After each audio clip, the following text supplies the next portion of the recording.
première invitée du jour, Sophie Lepoury, créatrice de la marque de joaillerie Sophie Dagon, bien connue en France et à l'étranger pour ses créations originales à base de pierres précieuses de couleur. Bonjour Sophie. Bonjour. Alors vous êtes une créatrice de bijoux, présentez-nous votre marque bien connue de la gente féminine. Alors c'est une marque qui est encore toute récente parce que j'ai présenté la première collection en octobre 2017, donc ça fait un peu moins de 2 ans. Donc comme vous l'avez dit, c'est de la joaillerie en or 18 carats et je travaille essentiellement les pierres précieuses de couleur. Et ce qui fait l'identité de mes bijoux, c'est essentiellement les pavages de petites pierres comme les saphirs, les rubis ou les émeraudes, et avec des mélanges de couleurs très particuliers et qui sortent des codes traditionnels de la joaillerie. Comme on peut le voir, vous portez justement l'une de vos créations aujourd'hui. Je ne sais pas si on le voit à l'antenne. Juste avant de développer un petit peu votre cœur de métier, comment vous êtes-vous fait connaître ?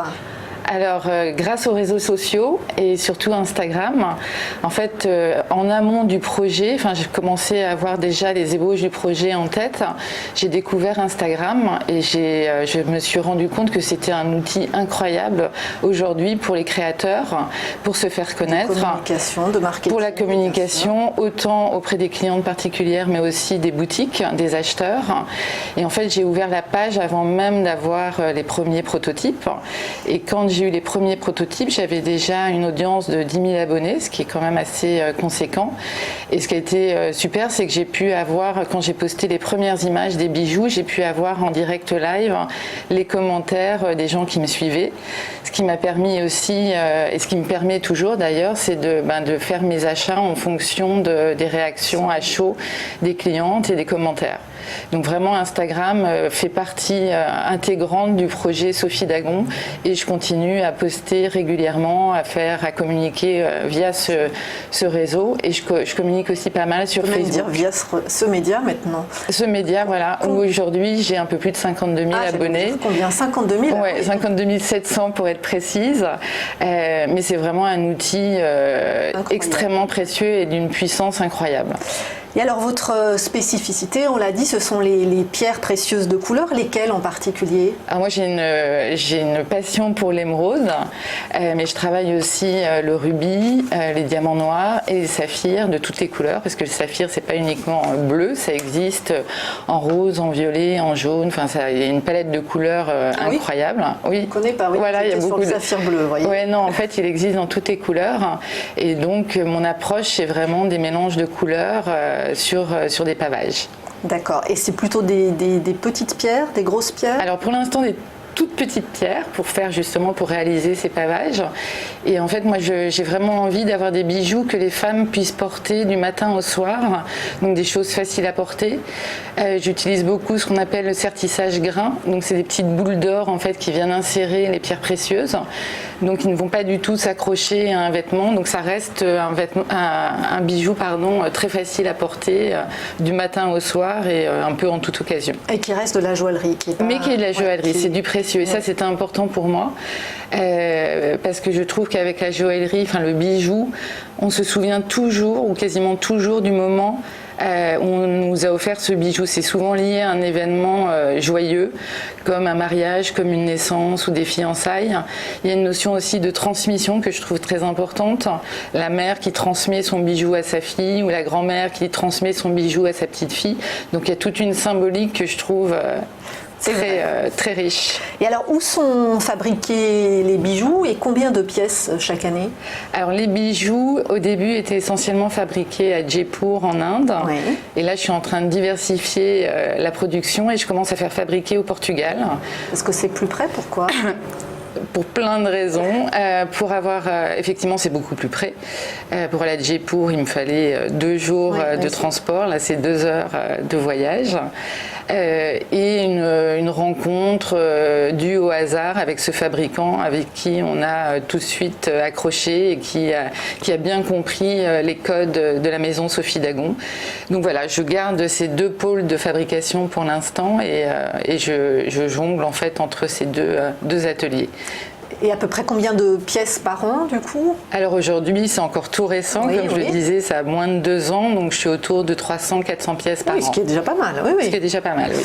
Alors, qui sont vos clients, vos clientes? Est-ce que vous pouvez nous donner un peu leur profil et leur panier moyen? Ouais, alors le profil, alors ça c'était une très bonne surprise quand justement j'ai commencé à dévoiler les photos des bijoux sur Instagram, et quand j'ai commencé aussi à présenter les bijoux dans les salons ou dans les boutiques, c'est de voir que le profil de la cliente Sophie Dagon est extrêmement diversifié. Ça plaît autant à une jeune fille de 20 ans qu'à une femme plus mature. Ça peut plaire à une femme mode comme à une femme beaucoup plus classique. Et au niveau de la nationalité, ça plaît en France, ça plaît en Belgique, en Suisse, mais aussi aux États-Unis, au Japon, au Moyen-Orient. Donc je sens que c'est assez. La clientèle, la cible est très large. Et alors, quel est le panier moyen? Alors, le panier moyen aujourd'hui est de 1 000 €. Mes best-sellers étant les bagues pavées qui commencent à 695 €. Ouais. Voilà, qui commencent à 695 € jusqu'à 1 795 €. Et le panier moyen aujourd'hui est de 1 000 €. Et de 1 000 €. Et alors, quels sont vos best-of? C'est les bagues? Les bagues. Ouais, pour l'instant, c'est aussi mon bijou de prédilection. C'est là où j'ai le plus d'assortiments. Et les bagues, c'est ce qu'on offre pour un mariage, pour les fiançailles. C'est là où il y a le plus de demandes, tout à fait. Et alors, quel est le réseau de distribution? Vous vendez en direct sur le site? Vous vendez dans les boutiques? Alors les deux, effectivement. Dès le démarrage du projet, j'ai ouvert mon e-shop. Pour moi, c'était très important d'avoir un lien direct avec la cliente. Et je suis également distribuée dans des concept stores ou des grands magasins ou en joaillerie plus traditionnelle. Partout en France ou plutôt à Paris? Alors, essentiellement à Paris, mais je commence à avoir des points de vente en province. À Arcachon, à Saint-Tropez. Sinon, je suis distribuée en Suisse, en Belgique, bientôt à Londres, au Panama, au Sénégal. Et il y a encore plein d'ouvertures à venir. Et alors, comment vous financez la fabrication des bijoux? Alors, pour l'instant, tout est autofinancé. Et j'ai fait, il y a quelques semaines, un crowdfunding où, contrairement au crowdfunding classique, on donne des goodies en échange de participation financière. Là, j'ai ouvert un pourcentage de mon capital. Et j'ai fait rentrer à des particuliers. En fait, le même système que le crowdfunding, c'est vraiment par rapport à partir de son réseau proche ou moins proche. Et ça a très bien fonctionné. Donc, ça va me permettre de continuer à développer des nouvelles collections, continuer à communiquer et à développer la marque. Et du coup, il y a combien de particuliers qui sont rentrés dans le capital comme ça? 12. 12, d'accord. Oui. Ok. Et la levée de fonds était d'à peu près combien? Donnez-nous une fourchette si vous ne pouvez pas donner le montant. On était autour de 40 000 €. D'accord. Alors, quelles sont les prochaines étapes de développement maintenant que vous avez les financements? Est-ce que à un moment vous envisagez de faire rentrer des fonds d'investissement pour justement un développement plus important à l'étranger? Tout à fait, oui, tout à fait, parce qu'effectivement, le nerf de la guerre pour développer une marque, c'est la communication, c'est se faire connaître. Et ça a un coût. Et effectivement, je suis depuis quelques temps en train de rechercher soit un business angel, soit un fonds d'investissement pour accélérer le développement de la marque, qui démarre quand même très bien et qui est extrêmement bien reçu et par les clientes et par les acheteurs professionnels. Et donc, toujours à l'international, puisque de mon expérience passée, en fait, moi, c'est une reconversion. Avant, je travaillais dans des maisons de luxe à l'international. Elle est quand même j'ai travaillé pour Yves Saint Laurent pendant de nombreuses années avec un poste à l'international.